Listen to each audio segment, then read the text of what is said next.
Okay, why don't I pray before we start? Father God, we thank you for your word, and I ask you, Lord, that you help us to just gain a better insight into your word today. I pray, Father, that you would challenge us, you would inspire us, most importantly, help us to love you more. In Jesus' name, Amen. Okay, so do make sure that you do have this document downloaded. So this is basically I call it a historical coverage of the Old Testament. So what I've done is I've taken every book in the Old Testament and I've kind of put them on a timeline. Okay, now if you're going to refer to this, just make a note that um, where the books are placed in this chart is when the events of the book take place. So not when the book was actually written. Okay, so it's when the events take place. Now, do note some of the key events in Jewish history that are important. So I've kind of labeled on the timeline on the bottom of the timeline some of the important dates. So those would actually be quite important when it comes to reading certain books, because you have to know what's happening with Israel to understand why certain writers are writing what they're writing. Okay. Now, the Old Testament is generally um, divided up this way. So you have the Torah, which we looked at last week. Then you have uh, books on history, writings, and then we have what people call the major prophets and the minor prophets. Now, with major prophets and minor prophets, um, yeah, the major prophets are basically any of the prophets uh, that have written really, really long books. The minor prophets are the more the kind of shorter books, shorter prophetic books in the Bible. What I'm going to do is I'm actually going to be following the way the Jewish people divide the Old Testament, and the way the Jewish people divide the Old Testament, they call the Old Testament the Tanakh. Okay, Tanakh, and that comes from three subdivisions. The Torah, the T is from Torah, the N, the N sound is from Nevi'im, or the prophets, and then the K sound is from Kethurim, Ketuvim, which are the writings. Okay, so Tanakh, Tanakh. So today we're going to go through um, the writings, and then next week we're going to look at all of the Nevi'im, all of the prophets. Okay, so within the writings, within the Ketuvim, they divide it into two main sections. Sorry, not two, four categories. They have the poetical, which includes the Psalms, Proverbs, Job, the five scrolls, okay, songs, Song of Songs, Ruth, Lamentations, Ecclesiastes, and Esther. And they call these the scrolls because these will be written on scrolls and read in the synagogue on special occasions. And then the other two are prophecy, which just includes the book of Daniel, and history, which includes Ezra, Nehemiah, and Chronicles. Okay, so I'm going to be kind of jumping around to different books of the Bible, but following the way the Jewish subdivision in the Old Testament. So we start with the poetical Psalms. So Psalms is known as now we know it as kind of songs, right? Hymns. But you could also say that the Psalms are the prayer book of Israel. So these things they would be sung to God and also prayed to God. The basic structure is divided they just basically call it book 1, 2, 3, 4, and 5, and then you have an introduction and a conclusion.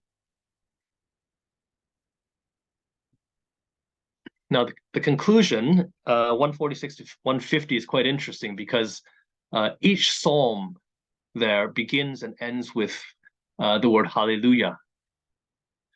The psalms were compiled over a length of time, so we don't. There isn't like one particular time where it was all written. These were just psalms written over a long period of time and collected. They were gathered up into 5 books. Now, why 5 books? Well, one answer, and I think most people would kind of agree with this, is that as we looked at last week, the Torah is kind of the teaching, the instructions, the law. The Torah is kind of the central, most important document in Judaism, and these reflect kind of the words of God that God spoke to Israel. So God spoke to us in 5 books, and so we answer God in 5 books, right? We bless God in our praise to Him. So the Psalms, therefore, you can think of it as a book of response to God. Okay. Now, if you look at if you refer to the spreadsheet in the other document, the types of Psalms, there are loads of different types of Psalms. This is just a sample of them. So, yeah, you have things like narratives, penitential, which is kind of like confession. You have thanksgiving psalms, you have praise psalms, you have very songs that are more have to do with festivals and liturgies. You have psalms of trust, of wisdom, psalms about the word of God. And then if you look at this sheet, you'll notice that a lot of the Psalms are actually lament. Over 1/3 of the Psalms are lament. Now, I'll just really quickly talk about what lament is. So, lament is it's not agonizing, it's not complaining, but lament is really about wrestling with, for example, God's silence. God is not speaking. And so you're wrestling with that. God, why are you not speaking? How long are you going to make me wait till you say something or till you do something? All right. Now, lament might sound like it's a result of a loss of faith, that you've lost faith in God, but it's not. Right? Lament is about faith trying to make sense of the world. What we see in the world in light of what we know about God. Right? We know that God has overcome evil, God has overcome sin. So when we look at the world, why do we still see evil and sin and pain in this world? So it's trying to make sense of that, and it's really about a cry out of our heart to God, and asking God, how long do we have to wait until you come, and how long do we have to wait until your kingdom is brought to its fullness? How long do we have to wait until finally we experience your full presence and peace in this world? So it's a lot of it has to do with grieving, because God is not apparently doing what He should be doing in the world, right? So that's basically lament. Now, Psalms is full of emotion, and it's an invitation to bring everything that we have to God. And the Psalms helps us do that. Helps us to pray. Gives us words to say to God. All right. So it's not. Yeah. The structure is is just book 1, 2, 3, 4, 5. There's no kind of nice, neat structure of of how all the psalms are placed. So it's not like all the laments are in the middle and all the thanksgiving are in the beginning.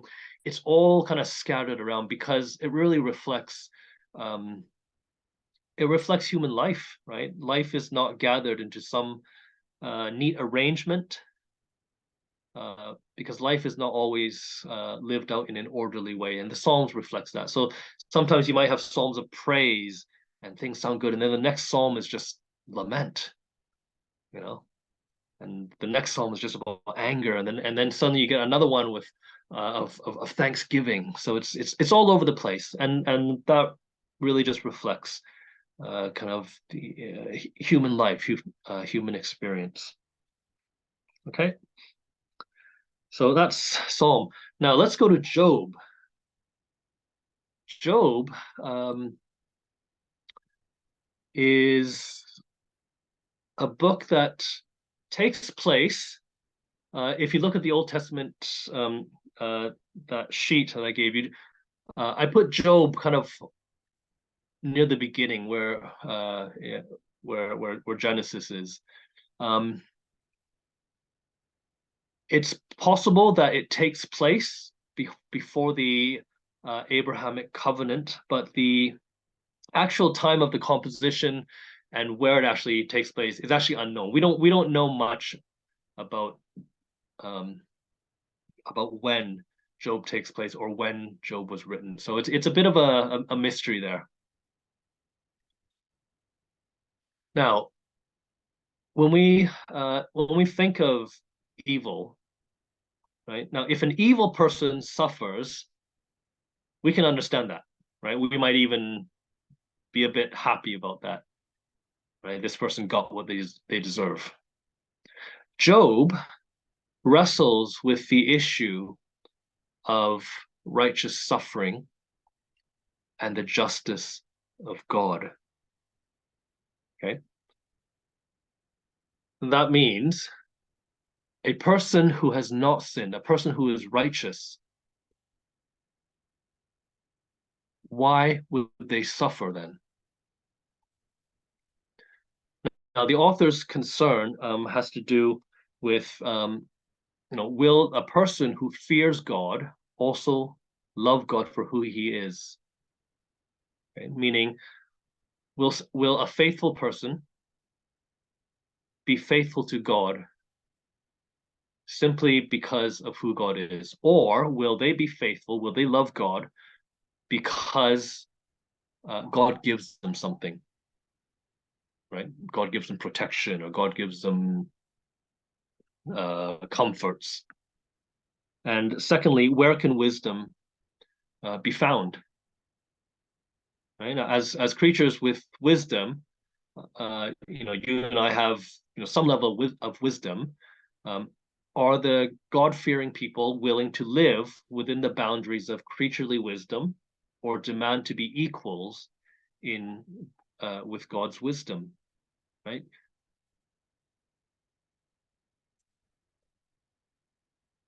So both of these are crucial in the question of wrestling with undeserved suffering. So a righteous person suffering uh, with a God who is both almighty and just. So some of the themes in Job are wisdom is ultimately found in God alone. Human wisdom cannot understand God's wisdom. Wisdom doesn't mean easy answers. God is not obligated to humans to explain all things, and the fear of the Lord is the path to true wisdom. Okay. Now, some of the characters that we see, I just want to just quickly go over these characters. So we know there's Satan. Satan is, in a sense, Satan is challenging God, but Satan is also, in a sense, putting God on trial, right?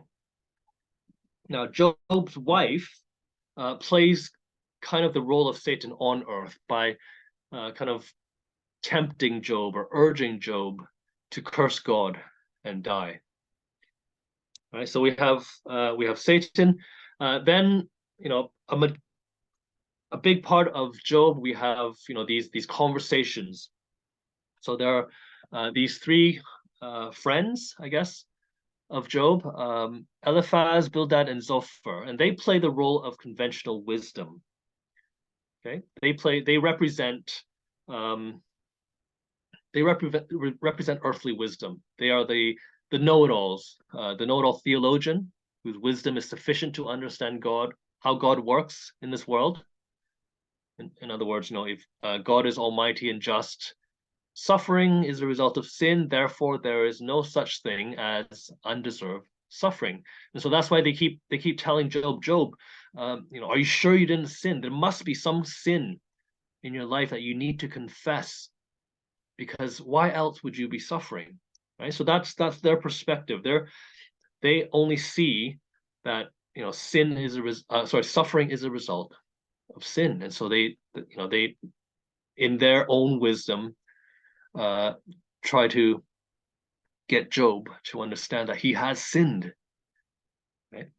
When Job actually has not. Then we have I'm not even sure how to say his name, Elihu. Elihu represents the overconfidence of youth, okay, who think that they are wiser than their elders. Some of us might know people like that. But he feels he has something to say. However, his contribution is nothing new, right? It's the same old thing that Job only suffers because he has sinned. And this might represent the fact that new wisdom is not actually new. It's just saying the same thing. It's just saying the same things that have been said. So human wisdom in the story of Job has hit its limit, right? Human wisdom has limitations. And then we have Job, who's the central character. Now, he believes his suffering comes from God, but he doesn't see a cause and effect relationship. Now, he knows he's a sinner before God, but he's also someone of integrity. And even God acknowledges that in the beginning of the book of Job. So for Job, it's absurd to confess sins that are not actually committed. He can't just make up sin. If Job knows that he has sinned, he will confess it, but he knows that he hasn't. So Job spends his time trying to find an explanation for his suffering, and he pleads to God for the right to defend himself before God. And then we finally have God, Yahweh. And Yahweh is where ultimate wisdom is found, and his wisdom is visible in the created order, and at the same time, God's wisdom is beyond human understanding. And that's kind of the conclusion that we get at the end. So what looks like a book about the struggle to understand undeserved suffering turns out, in fact, to be about God putting humans on trial instead. And so the question is, will human beings trust God not only when they receive no immediate benefits, meaning they don't get anything, but also when God doesn't give them the explanations to suffering, to struggles, right? Can we still love God if we don't get anything from God? And I think that is, I guess, what we can understand as pure faith, pure love for God, where we just love God simply for who God is. Okay, so that's Job. Now I'm just gonna get to a question here. The question is are there any connections between the Book of Psalms and Lamentations? I think the only connection is that Lamentations is a long lament, and we know that it's written by Jeremiah. Okay, but other than that, I mean, you could consider Lamentations a psalm, but it just wasn't.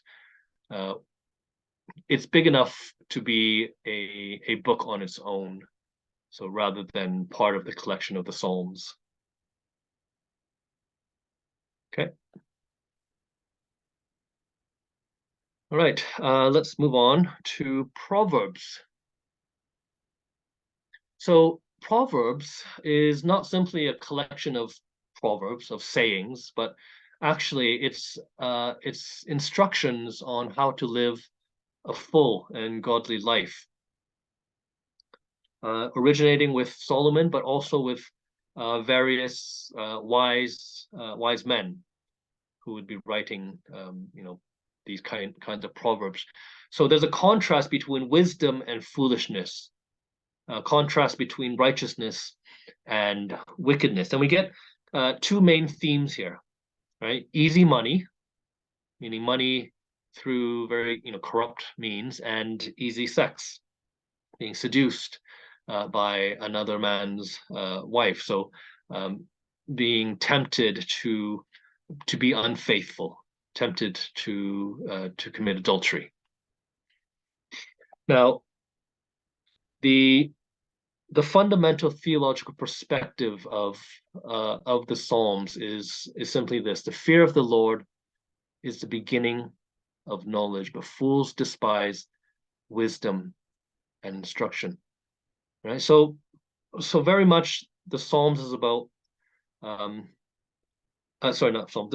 Proverbs is about the fact that true wisdom, true knowledge can only be found in God. Okay? True wisdom can only be found in God. I'm not going to go through the structure. You'll have that in your notes.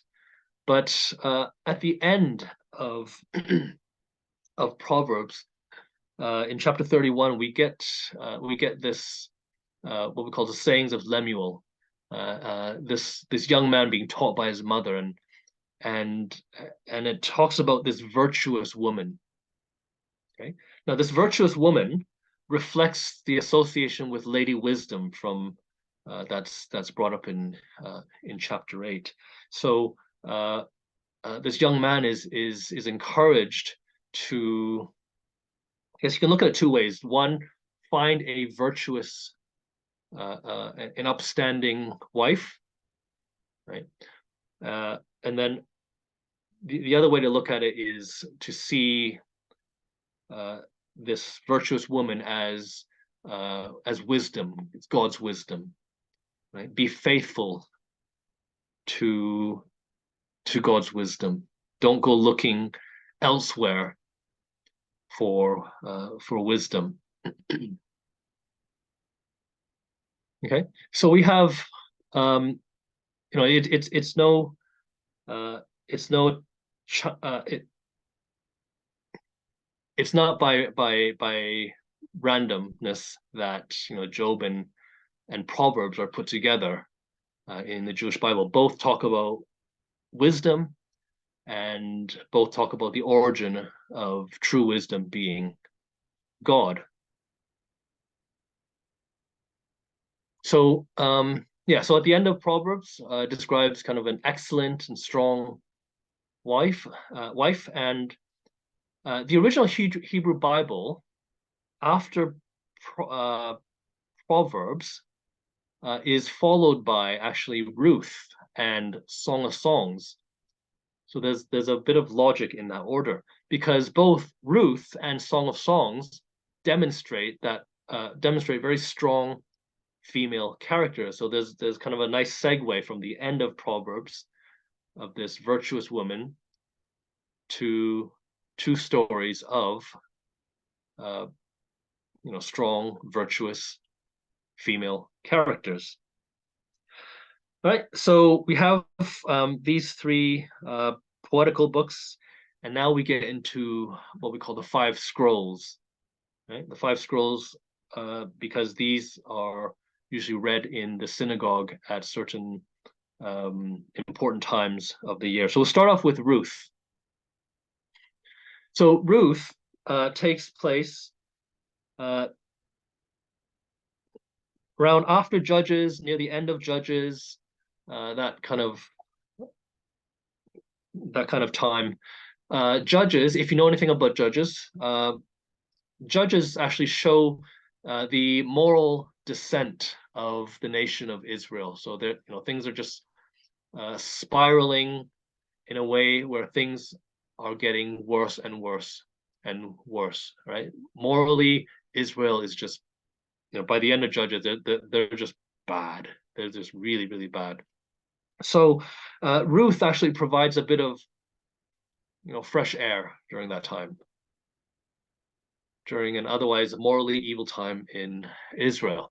So Ruth is a picture of God's love for Israel in the way that Boaz and Ruth take care of Naomi, and in the way that Boaz cares for Ruth and Naomi.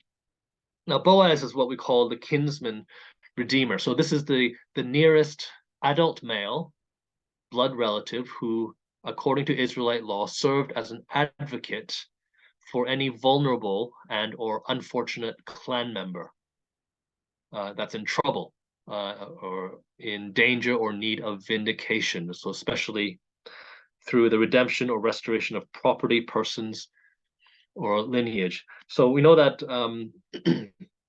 Ruth and Naomi, Ruth,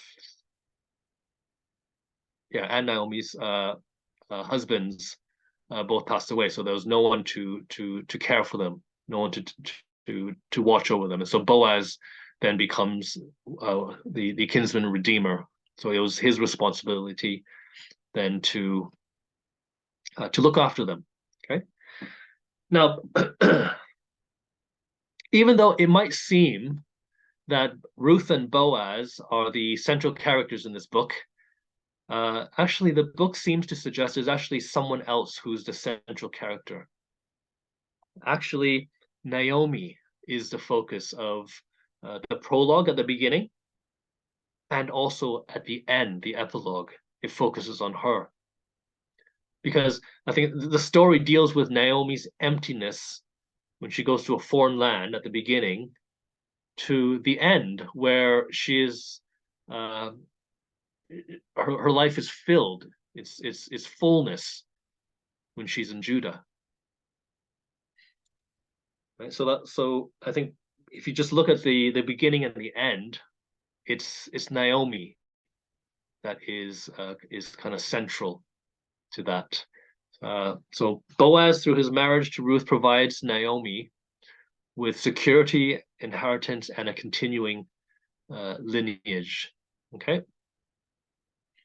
So yeah, the story, a lot of the story is about Ruth and Boaz, but the main character, maybe keep in mind, is actually Naomi, right? All right, then we go to Song of Songs. So this is the second book after Proverbs. Again, with a strong female character. Now, this is a book about love and sex. Now, Christians throughout history actually have had a difficult time with what to do with a book like this. In the Middle Ages, very few people would interpret this book in connection with human sexuality, and it was pretty much illegal to do so back then. So why would a non-theological book be part of the Bible? Why would there be a book about love and sex? And so the people in the Middle Ages then came to the conclusion that there must be something deeper. There must be a hidden meaning in this. And so they would then take Song of Songs and try to think, okay, is this about God and Israel? Is this about Christ and his church? Right? Now, nothing in this book tells us that we should actually read it in those ways. Nothing in this book tells us that we should read it in any other way than what is plainly in front of us, namely a celebration of love, celebration of marriage, sex, and faithfulness between a man and a woman. Right?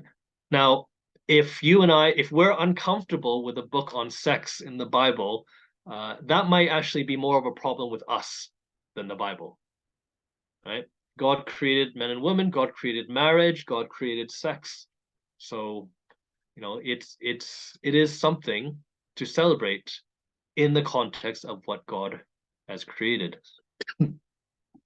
So so this book is to be read in the context of Genesis 1 and 2, right? Where man and woman, they took delight and pleasure in each other with no shame.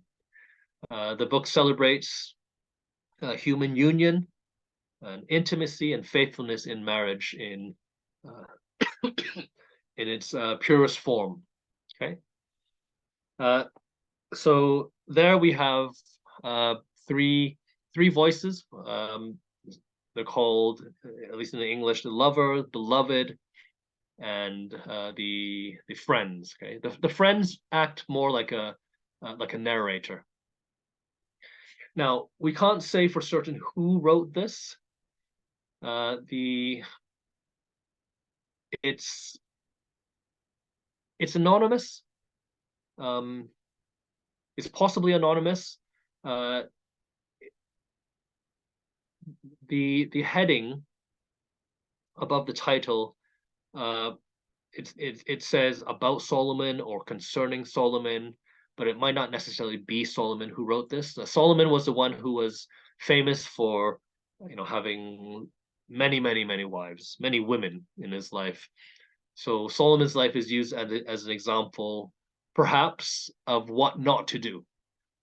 Okay, so even though we might call it Song of Solomon, uh, I think some people just call it Song of Songs, but in the old days they might have called it Song of Solomon. So yeah, Solomon as would be an example of what not to do.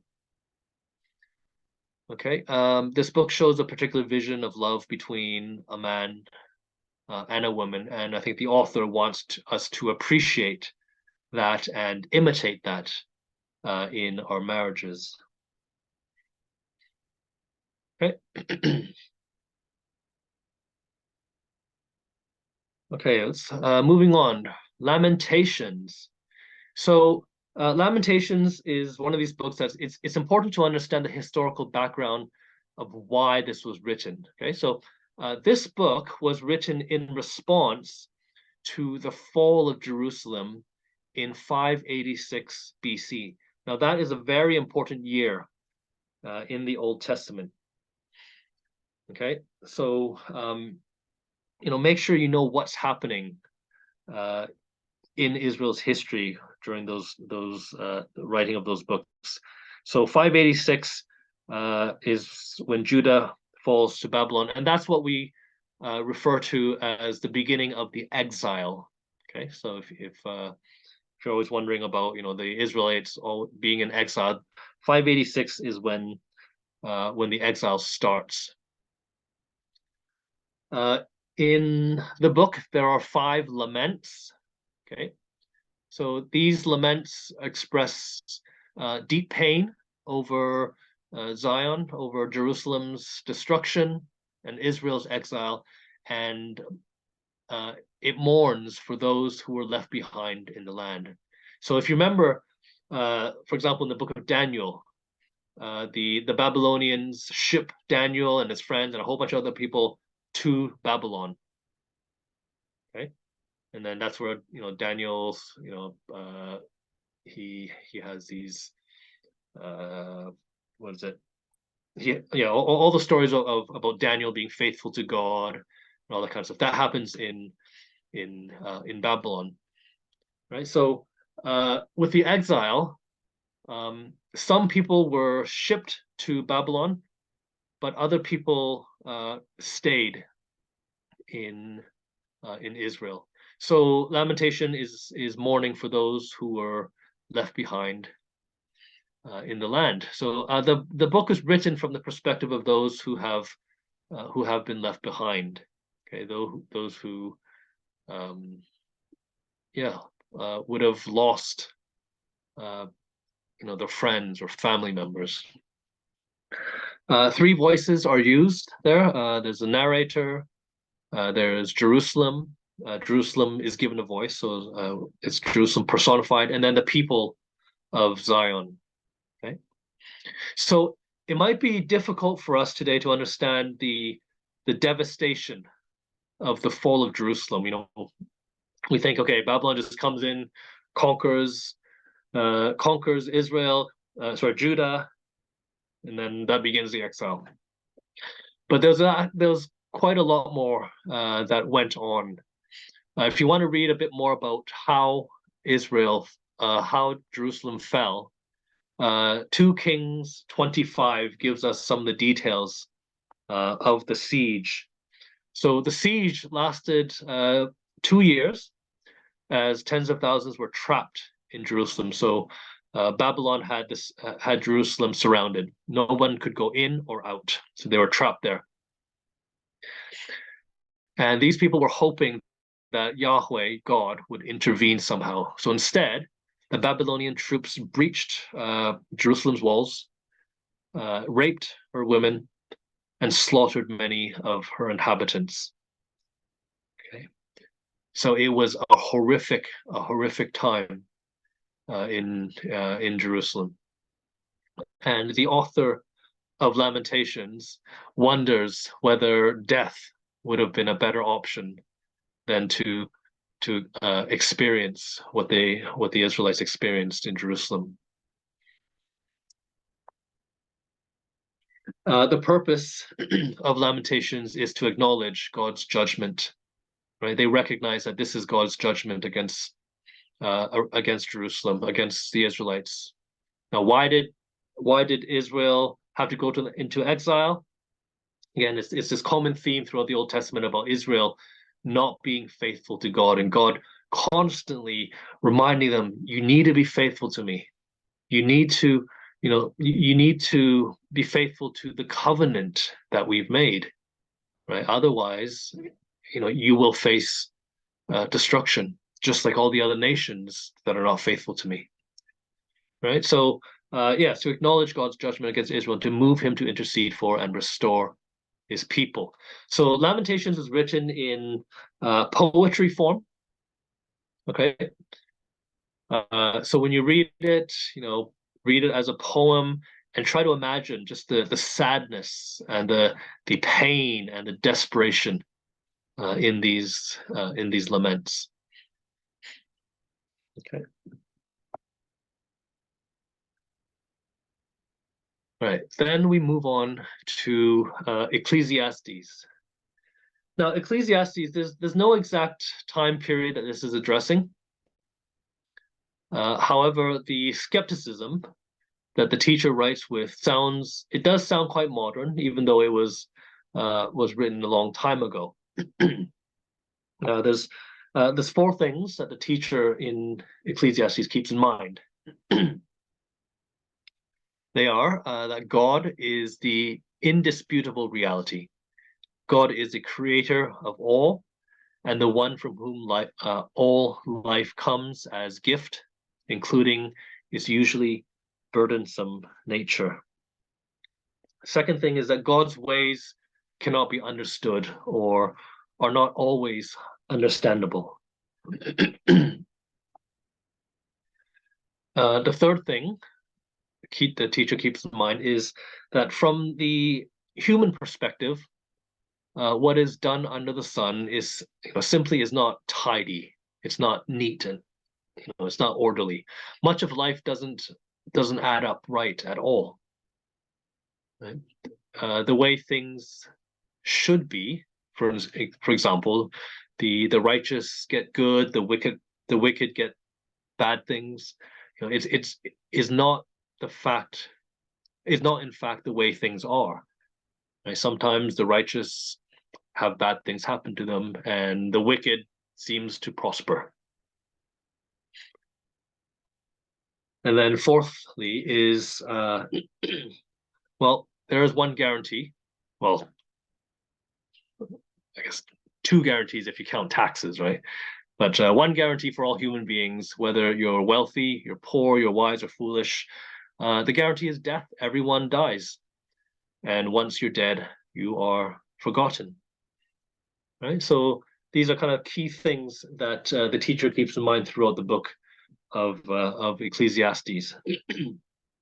Now, this word, Hevel, is used quite often. Now, if you read the English, it would often be translated as meaningless.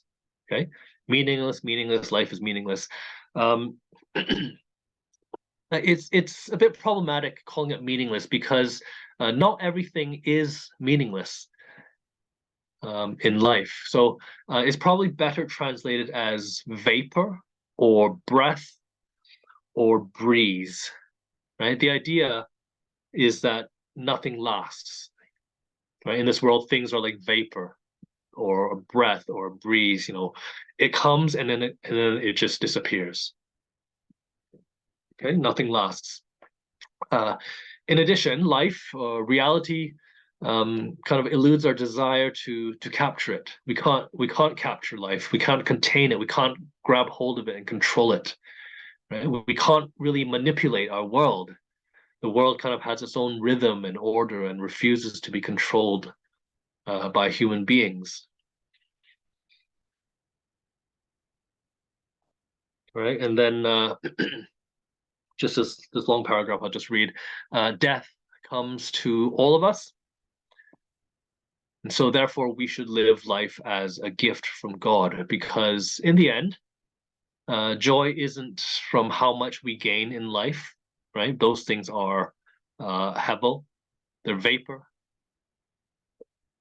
Joy isn't from how much we gain in life, but in the journey that God gives us. Okay, we all face death, but we don't all live life the same. So joy and satisfaction come in living the rhythms of life, not trying to control what is simply vapor. Okay, so that's kind of the main message in in Ecclesiastes.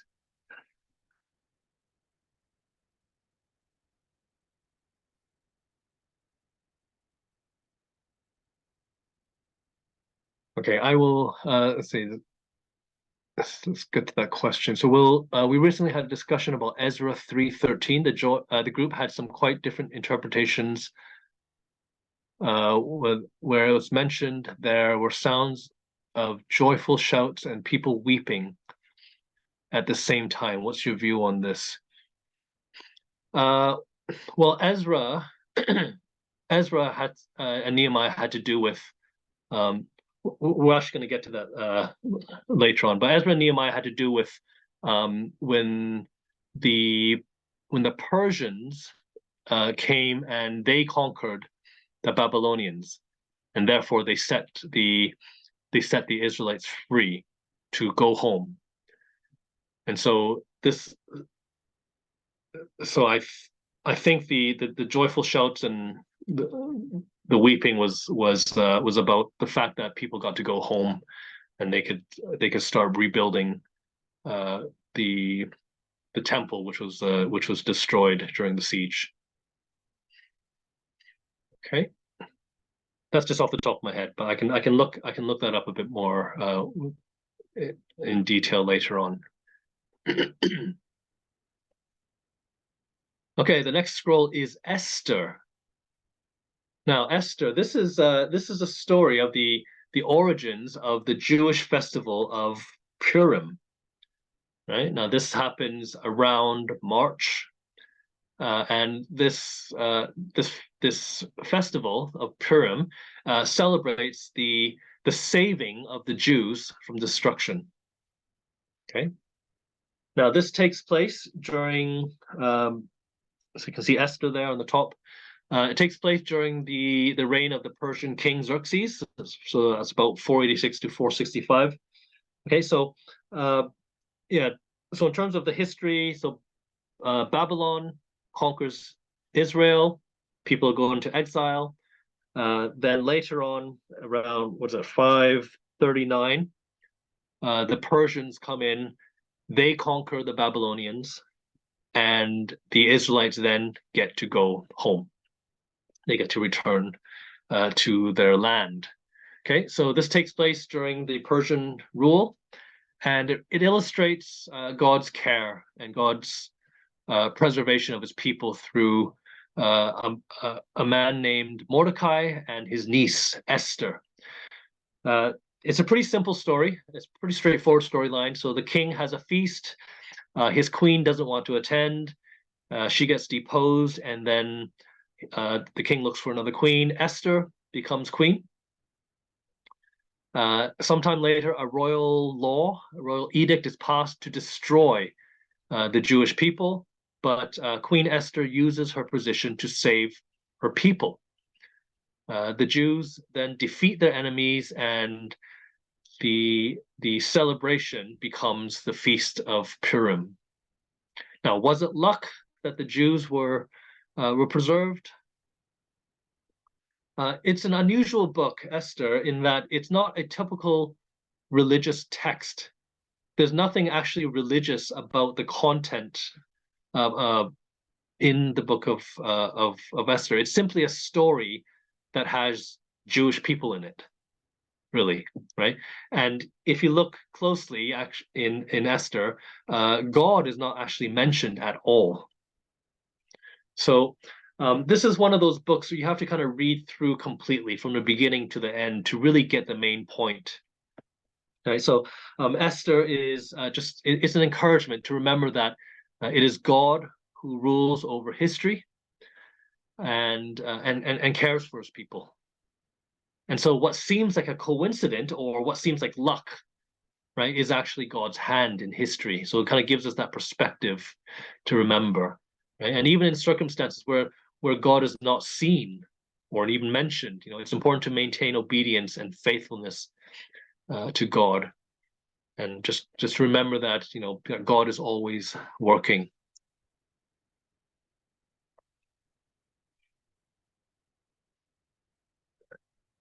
All right, so those are the 5 scrolls, and now we get into Daniel, and this is under the category of prophecy, and this is the only book in the category of prophecy. So Daniel is included under the writings. Okay, today's session it's under writings because they're not. Daniel isn't really doesn't really have prophetical words, but it's more of a story about a prophet. Okay, so it's not like other prophet books where the prophet speaks and it's all written down. So this is a story about a prophet. Now this takes place before the fall of Jerusalem. Okay, and the events kind of go on to just beyond the fall of the Babylonian Empire. So it pretty much takes place throughout the Jewish exile. There are 2 parts to Daniel. So we have chapters 1 to 6, and this is where we get the stories of Daniel and his friends. They're being loyal to God, even while they rise up to the high positions in the Babylonian Empire, and it reveals God's sovereignty, even over the king who conquered Jerusalem. Okay? And then we get chapters 7 to 12, and these are just various visions about the coming empires, as well as one particular tyrannical ruler. Right, so it's kind of it's a vision of what's going to happen in the future. And interestingly, this one tyrannical ruler that Daniel sees, that gets fulfilled during what we call the intertestamental times, and we'll look at that in a couple of sessions. In a couple of weeks. So the intertestamental times are the times is the time between the end of Malachi and just before Jesus comes in. So there's about a 400 or so year gap where we don't have any kind of biblical writing there. Okay. All right. Sorry here. 1 to 6 about Daniel and his friends, and then 7 to 12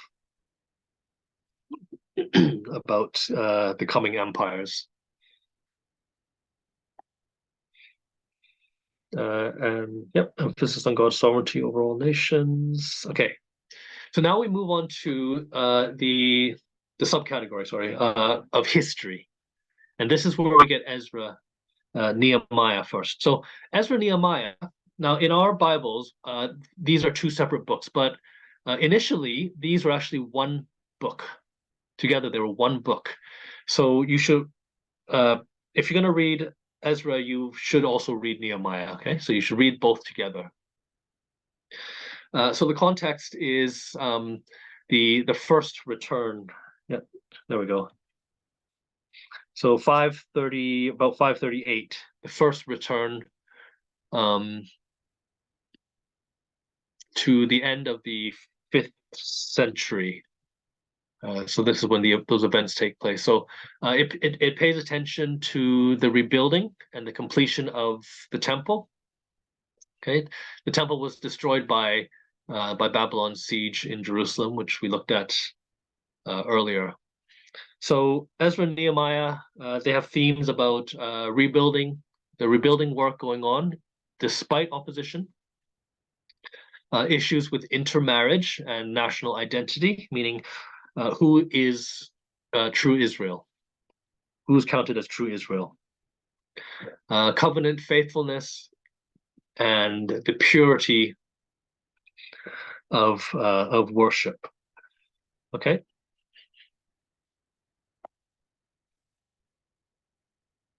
And then we have Chronicles. Now, Chronicles, it's important to recognize the relationship between Chronicles and Kings. Okay, because if you look at the timeline, Chronicles and Kings, they both cover generally the same time period. Okay, and they both talk about pretty much the same thing. So the question is, why do we have two long books on the same general time period? Right? Chronicles and Kings. Now, the answer to that is actually in there is one slight difference between the two, and the difference is when they were written. Okay, so even though they cover the same time period, the difference is about when these books were written. Now, the Kings books were written for an audience during the exile. Okay, and so Kings deals with the burning questions that needed to be addressed to the community of faith. So questions like, has God failed? How could this have happened to us that we are in exile? Are the gods of Babylon more powerful than Yahweh? So the author of Kings shows that God has not failed to fulfill his warning. Remember, God was constantly warning Israel that if they refuse to be faithful to him, then they will face the consequences of disobedience. So Kings confirms that to the Israelites, right? God wasn't joking around when he warned you that you would have consequences for being disobedient.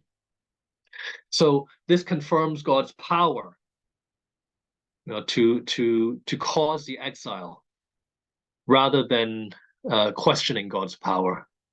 Okay, so in Kings, there's a bit more of a pessimistic tone to it. Chronicles was written sometime after the exile, so the people have returned to Israel. Okay, the Persians have released them, well, in a sense, rescued them. They're allowed to go home. So Chronicles is written after the exile. So therefore, Chronicles has more of an optimistic view of history, of the history of Judah's kings, and it deals with different questions that the returning community had. So questions like, has God ended his covenant with Israel? Are we still the people of God? Is God still interested in us? Do the promises God made before the exile, do they still apply to us? Okay, so there's a bit more of there's a bit more optimism in Chronicles compared to Kings. Okay, There's also, yeah, it also communicates the central role of worship. Okay, so yeah, that's all I want to say in terms of Kings and Chronicles. So just to sorry, yeah, so yeah, here's the three-part structure for Chronicles. You have that in your notes.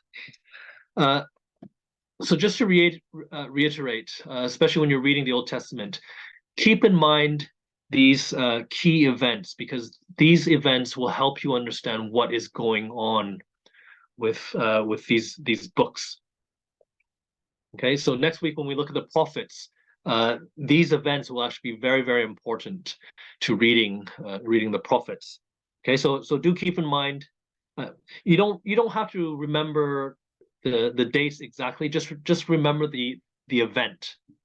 Okay, so yes, so some of them are wrote down here. Circa 931. Circa just means around, approximately, right? So 931 is when the kingdom is divided into Israel, the north, and Judah, the south.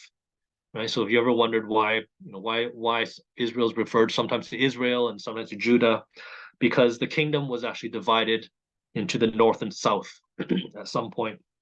Then in 722, Israel, the north kingdom, uh, falls to the Assyrians. Okay, the Assyrian army comes and conquers the north, but Judah is still intact. Judah is still there. Okay, now Judah falls in 586 to Babylon.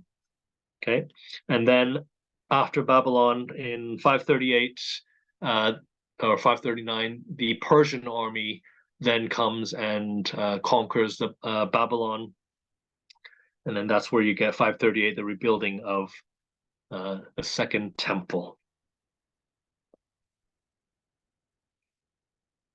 Okay, so I think we'll stop the recording there.